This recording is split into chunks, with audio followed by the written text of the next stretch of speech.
The most expensive insult in New York that night cost exactly $3.5 billion. The laughter came first. Sharp, immediate, effortless. It rolled across the ballroom like a wave moving through a sea of expensive suits and designer gowns. Crystal chandeliers glowed above hundreds of guests gathered inside the Grand Meridian Hotel in Manhattan. Waiters moved between tables carrying silver trays. Investors exchanged confident smiles. Cameras flashed near the stage where one of the largest acquisition deals of the year was only minutes away from becoming official. At the center of it all stood Charles Whitmore, 39 years old, billionaire, founder of one of the fastest-growing technology companies in America. To many people in the room, he looked unstoppable. Charles had spent the evening receiving congratulations. Executives wanted his attention. Reporters wanted quotes. Investors wanted photographs. The atmosphere felt less like a business event and more like a coronation. Everything was going according to plan, until a waitress spoke. Naomi Brooks balanced a tray of sparkling water glasses as she moved quietly between tables. Most guests never looked directly at her. They noticed the tray, the uniform, the black apron tied neatly around her waist. They rarely noticed the person wearing it. Naomi was used to that. She had learned long ago that invisibility could be useful. Invisible people heard everything. As she passed near a large presentation screen beside the stage, a number caught her attention. Her eyes narrowed slightly. She slowed her pace. Something did not look right. The slide displayed growth projections connected to the acquisition everyone was celebrating. Most people glanced at the colorful charts and moved on. Naomi did not. She stopped for a second. Then another. The numbers bothered her. A lot. Nearby, Charles noticed her staring at the screen. "Is there a problem?" he asked. Several guests turned toward them. Naomi hesitated. Every instinct told her to keep walking. Yet the discrepancy on the screen refused to leave her mind. "I might be mistaken," she said politely. "But one of those projections appears inconsistent with the supporting market assumptions." Silence followed. Complete silence. Then a few executives exchanged amused looks. Charles stared at her for a moment before smiling. Unfortunately, it was not a kind smile. "You are telling me," he said loudly enough for nearby guests to hear, "that a waitress has discovered something my analysts missed?" A few people chuckled. Naomi remained calm. "I am only saying it may be worth checking." More laughter. Charles looked around at the crowd. "Maybe serving tables is the only thing you understand." This time the laughter spread farther. Several investors laughed openly. Others smiled into their drinks. Someone near the front table shook his head. Naomi felt dozens of eyes land on her at once. Embarrassment warmed her face, but she refused to look down. She refused to give anyone the satisfaction. Charles turned back toward the audience. "Ladies and gentlemen, I think our due diligence team is safe." More laughter followed. The moment lasted only seconds, yet it changed the atmosphere completely. Naomi quietly nodded. "Of course, sir." Then she resumed walking. To everyone else, the incident was over. Just another amusing moment during a successful evening. But not everyone saw it that way. At the far end of the ballroom, an older investor named Richard Lawson watched the exchange carefully. Unlike the others, he was not laughing. He had spent 40 years evaluating companies worth billions. He had learned one lesson the hard way. Never dismiss a person before examining the information. Richard glanced toward the presentation screen, then toward Naomi, then back toward Charles. Something about the waitress's confidence bothered him. Not because she looked arrogant, because she looked certain. And certainty is difficult to fake. Meanwhile, Naomi continued serving guests as though nothing had happened. Yet inside, her thoughts remained fixed on the numbers. The projection on that screen was wrong. She could feel it. The problem was simple. Nobody in that room believed someone wearing an apron could possibly know it. What none of them realized was that within 15 minutes, the entire ballroom would discover how dangerous that assumption could be. 1 hour earlier, before the laughter, before the humiliation, before anyone questioned a waitress in front of a ballroom full of powerful people, the evening had looked perfect. Manhattan glittered beyond the floor-to-ceiling windows of the Grand Meridian Hotel. The city lights reflected against polished marble floors and crystal chandeliers worth more than most people's homes. Luxury cars lined the entrance. Cameras flashed outside. Inside, investors, executives, attorneys, and financial analysts gathered for what many believed would become one of the largest acquisitions of the year. The atmosphere felt electric. Excited conversations floated through the room. Champagne glasses clinked softly. Every detail had been planned to communicate confidence. At the center of that confidence stood Charles Whitmore. He moved through the crowd with the ease of a man accustomed to winning. Reporters followed him. Investors greeted him warmly. Employees straightened their posture when he approached. Over the previous decade, Charles had transformed a struggling technology startup into a company valued in the billions. Business magazines praised his vision. Television networks called him brilliant. People often confused success with infallibility, and Charles had begun making the same mistake himself. Across the ballroom, Naomi Brooks adjusted the black apron tied around her waist and continued serving guests. Unlike many of the people attending the event, she was paying attention to more than appearances. She noticed who seemed genuinely confident and who appeared nervous behind practiced smiles. She noticed which executives repeatedly checked their phones. She noticed which investors asked unusually detailed questions. Most importantly, she noticed numbers. Numbers had always fascinated her. Long before she became a waitress, Naomi had spent countless nights studying financial reports and market forecasts. Life had forced her to take a different path than the one she originally imagined, but it had never taken away her curiosity. While serving tables paid the bills, learning remained a private habit she refused to abandon. Most people saw only the uniform. They never saw the notebooks filled with calculations sitting on her apartment desk. They never saw the online lectures she watched after long shifts ended. They never asked. Near the stage, a massive screen displayed information about the acquisition that would soon be finalized. Analysts reviewed projections. Lawyers discussed documents. Investors nodded approvingly. Everything appeared orderly. Yet beneath the polished presentation, small signs of tension existed. An executive whispered urgently to another near the back of the room. A financial consultant requested updated figures moments before the event began. One analyst stared at a spreadsheet longer than everyone else. The signs were subtle, easy to ignore. Charles ignored them completely. He had spent months preparing for this night. Every expert on his team had approved the numbers. Every presentation had been reviewed. Every meeting had reinforced the same conclusion. Success was inevitable. That certainty had become part of his identity. Meanwhile, veteran investor Richard Lawson sat quietly near the front table, studying the room. Unlike younger investors chasing excitement, Richard trusted caution. 40 years in finance had taught him that confidence could be valuable, but unchecked confidence could be dangerous. As he watched executives celebrate before the deal was even signed, he felt a faint sense of unease. Nothing specific, just instinct. Sometimes instinct mattered. The evening continued. Speeches began. Applause echoed through the ballroom. Waiters circulated with trays. Cameras captured smiling faces. Then the acquisition presentation appeared on the giant screen. Colorful charts filled the display. Growth projections stretched upward. Future revenues looked extraordinary. Guests responded exactly as expected. They admired the numbers. They admired the ambition. They admired Charles. Nobody imagined that hidden within those impressive figures was a single discrepancy capable of changing the entire night. Nobody except the young waitress who had not yet walked past the screen. And when she finally did, everything would begin to change. Most people in the ballroom never truly saw Naomi Brooks. They saw a uniform. They saw a tray. They saw someone whose job was to refill glasses and disappear into the background. That was the strange thing about assumptions. Once people decided who you were, they stopped looking any deeper. Naomi understood that better than anyone. As she moved quietly between tables carrying sparkling water and champagne flutes, she listened to conversations that revealed more about the guests than they realized. Investors discussed risk.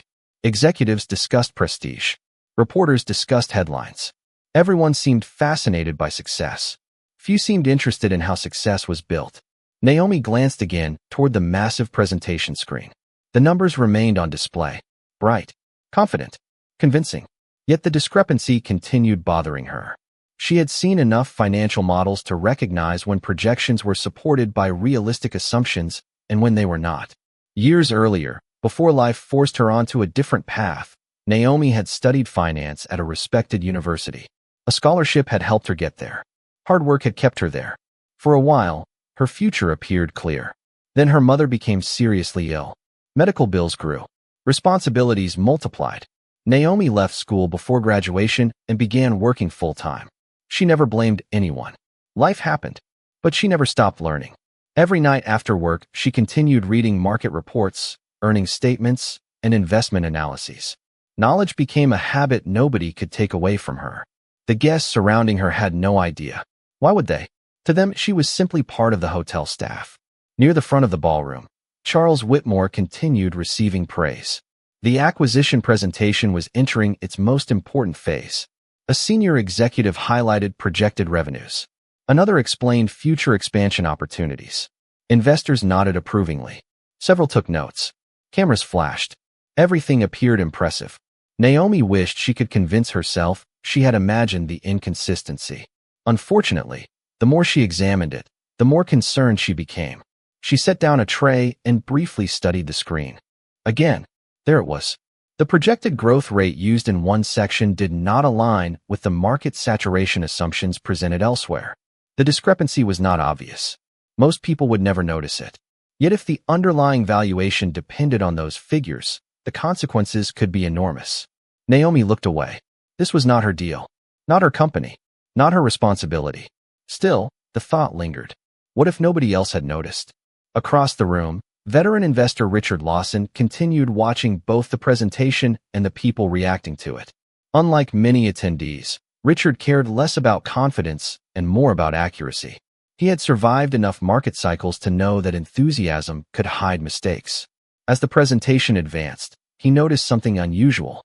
Naomi kept glancing at the same slide. Not casually, intentionally. The behavior caught his attention. Most waitstaff avoided looking at financial presentations entirely. This waitress seemed to be studying them. Meanwhile, Charles radiated certainty. Every answer he gave sounded polished. Every prediction sounded ambitious. Every compliment reinforced the image of a leader standing at the peak of his success. Yet confidence can create a dangerous illusion. The more often people are told they are brilliant, the easier it becomes to believe they are incapable of error. The ballroom applauded as another executive concluded a section of the presentation. Charles smiled and thanked the audience. Investors prepared for the final discussion before the signing ceremony. Around the room, anticipation continued building. Naomi took a slow breath. The opportunity to speak was disappearing. If she remained silent, nobody would question her. Nobody would laugh.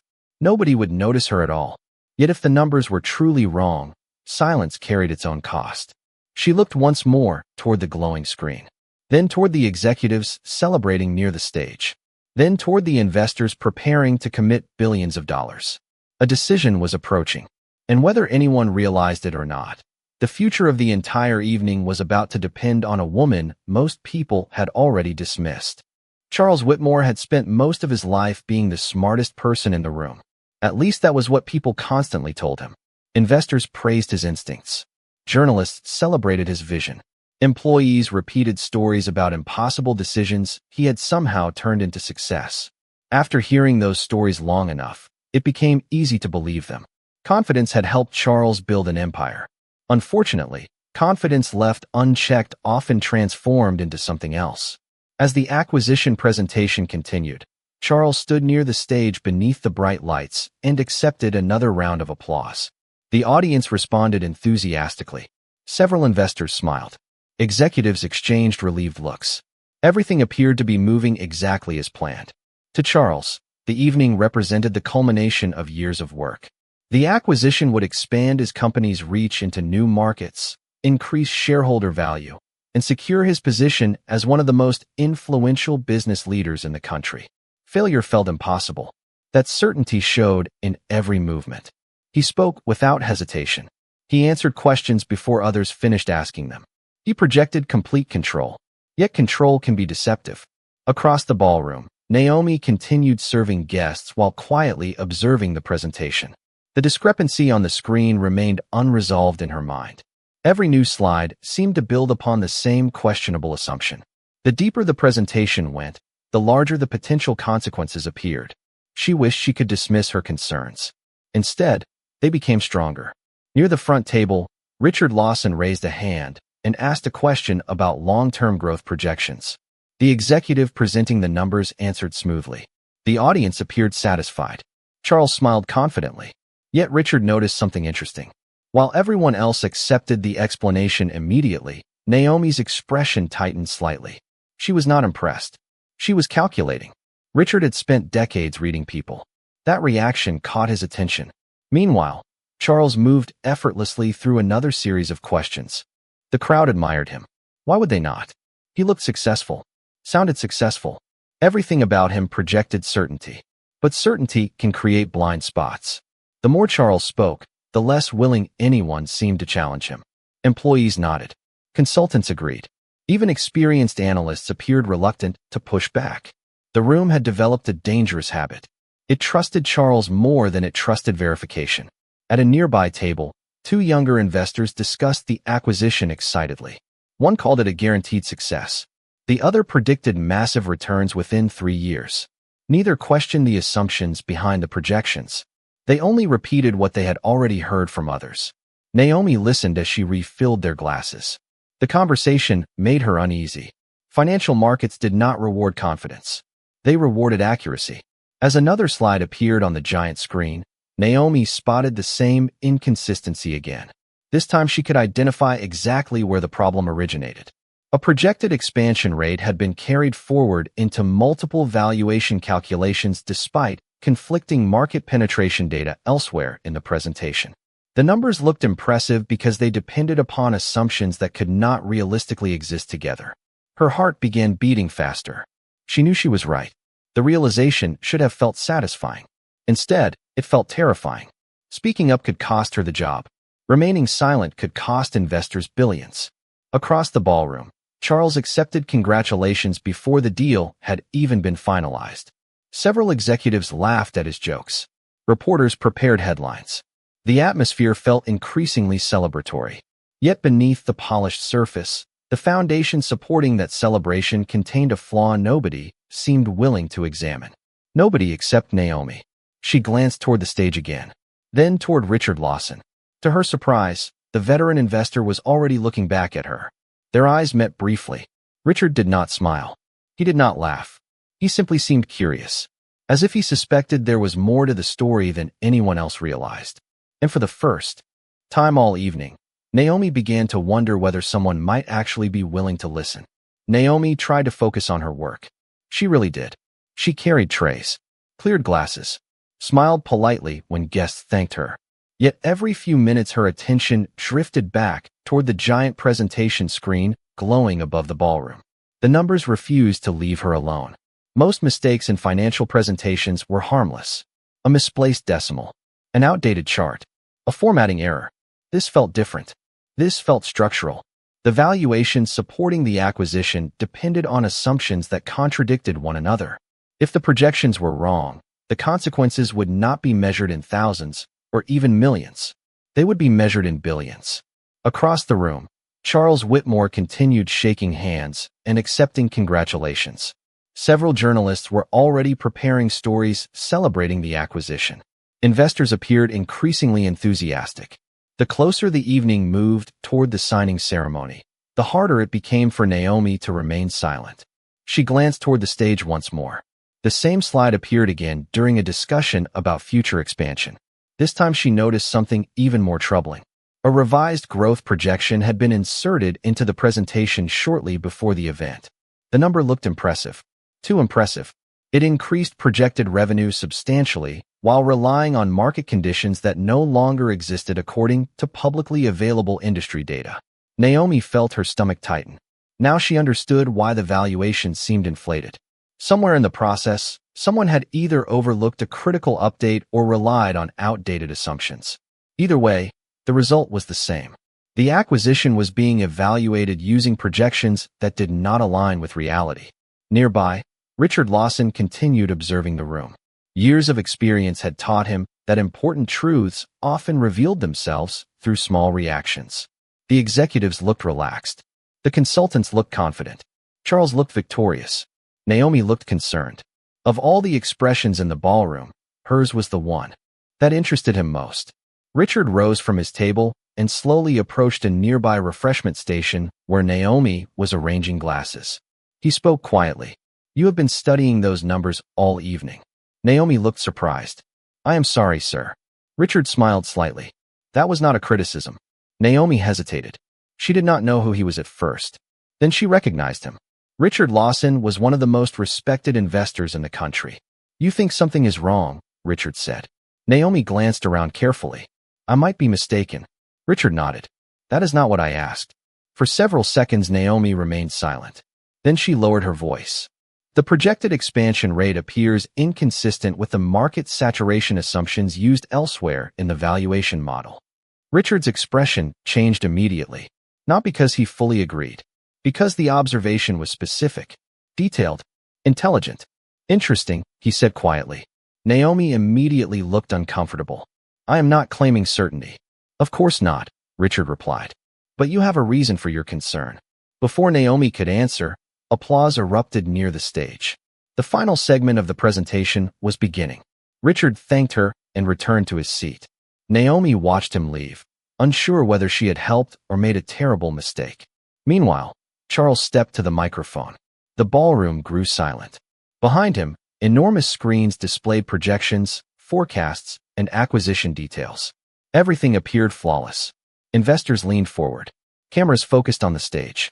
The signing ceremony was now only minutes away. Richard glanced once toward Naomi before returning his attention to the screen. Then he opened the detailed investor packet resting on the table in front of him. Slowly, methodically, he began reviewing the assumptions supporting the valuation. The first few pages revealed nothing unusual. Then he reached the section Naomi had referenced. His eyes narrowed. He checked one figure, then another, then a third. The confidence on his face disappeared. Around him, guests remained focused on Charles's speech. Nobody noticed Richard quietly pulling a pen from his pocket and circling several numbers. Nobody noticed him comparing projections across multiple sections. Nobody except Naomi. Their eyes met briefly across the ballroom. For the first time all evening, she saw something she had not seen before. Concern. Real concern. And suddenly the possibility she had been dreading became impossible to ignore. She might not be the only person who saw the problem anymore. Richard Lawson had reviewed thousands of investment proposals during his career. Some had succeeded beyond expectations. Others had collapsed under scrutiny. The difference usually came down to one thing. Facts. Not confidence. Not reputation. Facts. As Charles Whitmore continued speaking from the stage, Richard kept turning pages inside the investor packet. Each new calculation confirmed what Naomi had suspected. The projected growth assumptions and the market penetration data could not exist together. One of them was wrong. And if one was wrong, the valuation supporting the acquisition was wrong as well. Richard checked the figures again. Then a third time. The result never changed. His expression hardened. Nearby investors noticed the shift immediately. Richard was not known for emotional reactions. When he looked concerned, experienced people paid attention. On stage, Charles finished another section of the presentation and smiled as applause filled the ballroom. Everything still appeared perfect. The acquisition documents sat prepared near the signing table. Lawyers stood ready. Photographers adjusted their cameras. The room was only minutes away from celebrating a historic deal. Then Richard slowly raised his hand. The applause faded. Charles noticed him immediately. Richard, he said warmly. Do you have a question? The veteran investor stood. Actually, I have a concern. The atmosphere changed at once. Conversation stopped. Several executives exchanged nervous looks. Charles remained composed. What kind of concern? Richard held up the investor packet. I believe there may be an inconsistency between the expansion assumptions and the market saturation projections used in the valuation model. A few analysts frowned. Others immediately opened their documents. Charles smiled politely. Our team has reviewed those numbers extensively. I am sure they have, Richard replied. That is why I checked them 3 times before speaking. Silence settled across the ballroom. Charles glanced toward his chief financial officer. The executive looked surprised, but not alarmed. The projections are sound, he answered confidently. Richard did not sit down. Then perhaps someone can explain why these growth assumptions rely on conditions directly contradicted by the market data referenced later in the report. More pages began opening around the room. Investors lowered their eyes to spreadsheets. Analysts started comparing figures. The mood shifted from celebration to examination. Near the back of the ballroom, Naomi stood motionless beside a service station. Her pulse raced. She recognized the exact section Richard was discussing. For the first time all evening, the discrepancy was no longer invisible. Charles felt the room changing around him. He disliked it immediately. Momentum mattered in negotiations. That was dangerous. With respect, Charles said, I think we are overcomplicating a straightforward opportunity. Richard's gaze remained steady. $3.5 billion deserves complication. Several investors nodded. The response drew a few quiet murmurs of agreement. Charles felt irritation rising beneath his polished exterior. Then his eyes moved across the ballroom and landed on Naomi. Suddenly, he understood where the question had originated. The realization only made him more frustrated. This is because of the waitress, is it not? He asked. Dozens of heads turned toward Naomi. The room grew silent again. Richard did not answer immediately. Charles continued. We are questioning months of analysis because someone serving drinks thinks she found a mistake. A few uncomfortable laughs appeared, far fewer than before. Nobody seemed eager to join in this time. Richard closed the packet slowly. No, he said calmly. We are questioning months of analysis because the numbers deserve verification. The distinction hit the room like a sudden gust of cold air. Analysts continued, checking figures. Investors continued reading. The celebration had stopped completely, and for the first time that night, Charles Whitmore realized he was no longer controlling the direction of the conversation. The ballroom no longer felt like a celebration. It felt like an examination room where the truth was slowly being uncovered under bright lights. Investors who had spent the evening laughing and congratulating one another now sat with spreadsheets open in front of them. Analysts compared figures. Financial advisors whispered to clients. The energy that had once favored certainty now favored scrutiny. Charles Whitmore stood near the stage, watching control slip through his fingers one question at a time. He told himself the concerns would disappear once the numbers were reviewed. Yet the longer the review continued, the less confident he felt. Richard Lawson remained seated with the investor packet spread across the table. Two independent analysts had joined him. One carried a laptop. The other reviewed printed projections line by line. Neither seemed interested in Charles's reputation. They cared only about the data. Across the room, Naomi remained near the service station. Part of her wanted to leave the ballroom entirely. She never intended to become the center of attention. She never wanted recognition. All she wanted was for someone to verify the numbers before billions of dollars changed hands. Now that process was unfolding in front of everyone. Minutes passed. The silence grew heavier. Then one of the analysts looked up from the laptop. His expression immediately caught the attention of those nearby. Richard noticed it first. What did you find? He asked. The analyst hesitated before answering. The market expansion model and the projected revenue growth are based on conflicting assumptions. The words spread through the room faster than any announcement. Conversation stopped. Investors looked toward the stage. Executives exchanged alarmed glances. Charles felt his stomach tighten. The analyst continued. If the current market data is applied correctly, the valuation changes significantly. Another analyst reached the same conclusion moments later. I am seeing the same thing. Richard slowly removed his glasses. He had hoped they would prove Naomi wrong. Instead, they had confirmed exactly what she suspected. The discrepancy was real. More importantly, it was large enough to affect the entire acquisition. A murmur swept through the ballroom. For the first time that evening, nobody cared about speeches, cameras, or appearances. Facts had taken over. Charles looked toward his chief financial officer. The executive appeared stunned. He flipped through pages, searching desperately for an explanation. None appeared. Every review led back to the same conclusion. The assumptions did not support the valuation. Richard rose to his feet. Before any signatures occur, this deal needs a complete reevaluation. Several investors immediately agreed. Others nodded. The momentum of the evening reversed in an instant. What had seemed inevitable now seemed uncertain. Charles stood motionless beneath the bright stage lights. 15 minutes earlier, he had laughed at a waitress in front of the entire room. Now some of the most respected investors in the country were discussing a mistake she had identified before anyone else. His eyes moved across the ballroom until they found Naomi. She was not smiling. She was not celebrating. She was not enjoying his discomfort. She simply stood quietly, holding an empty tray, looking almost uncomfortable with the attention. That realization hit Charles harder than the financial problem itself. Naomi had not spoken because she wanted recognition. She had spoken because she believed the information mattered. Around the room, investors continued discussing next steps. Lawyers delayed the signing ceremony. Analysts requested additional data. The acquisition that had seemed destined for completion was suddenly hanging by a thread. And as the reality settled over the ballroom, Charles Whitmore finally understood the cost of dismissing someone based on a uniform instead of listening to what they had to say. The collapse did not happen with a dramatic announcement. It happened one decision at a time. One investor withdrew support. Then another requested additional verification. Then, another postponed approval pending a revised valuation. Within minutes, the momentum that had carried the acquisition forward for months began moving in the opposite direction.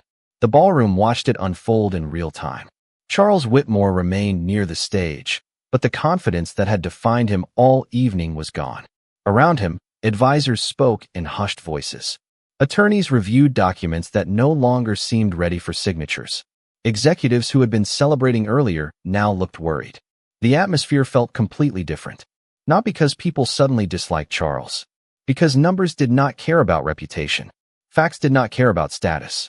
The valuation problem had become impossible to ignore. Richard Lawson stood with several major investors discussing the implications. None of them appeared angry. Experienced investors rarely reacted emotionally. They reacted practically. If the assumptions supporting the acquisition were unreliable, then the acquisition itself required reevaluation. It was that simple. $3.5 billion is too much money to gamble on uncertainty, one investor said quietly. Others agreed. Across the ballroom, Naomi listened without appearing to listen. She continued performing her job, collecting glasses and organizing trays. Yet she could feel the eyes of people occasionally drifting toward her. The attention made her uncomfortable. She had not wanted to become part of the story. She only wanted someone to check the numbers. Now the entire room knew she had been right. Charles noticed the same thing. Every conversation seemed to lead back to the discrepancy. Every discussion eventually returned to the warning he had dismissed. The realization settled heavily on his shoulders. He replayed the moment in his mind. Naomi speaking carefully, politely, respectfully. Then his own response. The laughter. The joke. The assumption that a waitress could not possibly understand financial modeling. The memory felt worse each time it returned. Nearby, his chief financial officer finally approached with updated findings. The executive looked exhausted. The analyst confirmed it, he said quietly. The valuation requires significant revision. Charles closed his eyes briefly. He already knew the answer before hearing it. How significant? The executive hesitated. Enough that the investors will not proceed tonight. The words landed like a final verdict. Months of preparation, endless negotiations, countless meetings, all suspended. Not because someone attacked the deal, because someone verified the truth. Around the room, investors gradually began gathering their materials. No contracts were signed. No photographs were taken. The acquisition that had seemed inevitable only an hour earlier no longer existed in its original form. Charles looked across the ballroom toward Naomi. She was helping another employee clear a table. Nothing about her behavior suggested satisfaction. There was no triumph, no arrogance, no attempt to embarrass him. If anything, she appeared embarrassed by the attention. That made the lesson harder to ignore. Charles had expected opposition from competitors. He had expected scrutiny from investors. He had never expected the most important voice in the room to belong to someone nobody bothered listening to.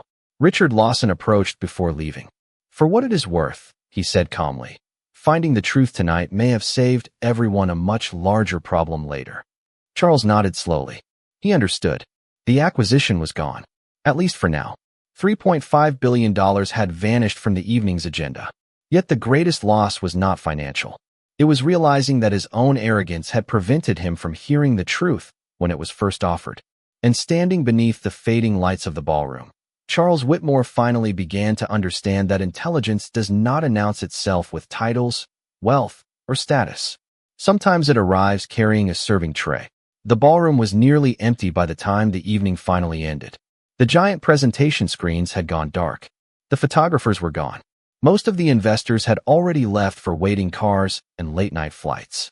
What remained were scattered conversations, half-cleared tables, and the quiet aftermath of a night nobody would soon forget.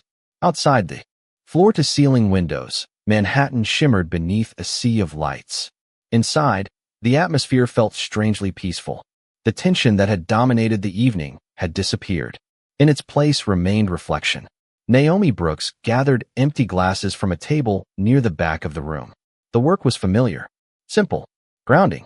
While executives discussed billions of dollars and investors reconsidered valuations, she focused on finishing her shift. That was who she had always been. She did what needed to be done and moved forward. Across the ballroom, Charles Whitmore stood alone near the stage where he had expected to celebrate one of the biggest victories of his career. Instead, he found himself thinking about a waitress. Not because she had embarrassed him, because she had shown him something he had stopped seeing. Truth. For years, success had surrounded him with people who agreed quickly, people who assumed he was right, people who hesitated before challenging him. Somewhere along the way, he had begun confusing confidence with correctness. Tonight had exposed the difference. Charles looked across the room and saw Naomi preparing to leave. The black apron was still tied neatly around her waist. The same uniform, the same calm expression. Nothing about her suggested she had changed the course of the evening. Yet she had. He walked toward her. Naomi looked surprised when she noticed him approaching. For a moment neither spoke. The silence felt awkward. Then Charles did something few people in the room ever expected him to do. He apologized. "I owe you an apology," he said quietly. Naomi blinked. "You do not owe me anything." Charles shook his head. "I called you something you did not deserve to be called." The memory clearly bothered him. "And worse, I dismissed what you were saying without listening." Naomi studied him for a moment. She could hear the sincerity in his voice. "Everyone makes mistakes," she replied gently. Charles smiled faintly. Some mistakes cost more than others. For the first time that night, Naomi laughed softly. The tension eased immediately. Charles glanced toward the dark presentation screens. "You were right. The numbers were right," Naomi corrected. "I just happened to notice them." The answer stayed with him. There was no arrogance, no victory speech, no desire for revenge, only honesty. That made her rightness even more powerful. Before leaving, Charles reached into his jacket pocket and handed her a business card. Naomi looked at it, but did not immediately take it. "This is not charity," Charles said, "and it is not an apology gift." She finally accepted the card. "Then what is it?" Charles smiled. "An invitation. If someone can identify a flaw that escaped an entire room of executives, analysts, and consultants, I think that person deserves an opportunity to be heard." Naomi stared at the card for a second before slipping it into her apron pocket. Neither promised anything. Neither needed to. Some opportunities begin with a conversation. Around them, the last hotel employees continued cleaning the ballroom. The city lights reflected against the windows. The evening was finally over. Charles watched Naomi walk toward the exit. She did not leave with applause. She did not leave with a trophy. She did not leave with billions of dollars. She left with exactly what she had walked in with. Her dignity. And sometimes dignity is worth more than wealth.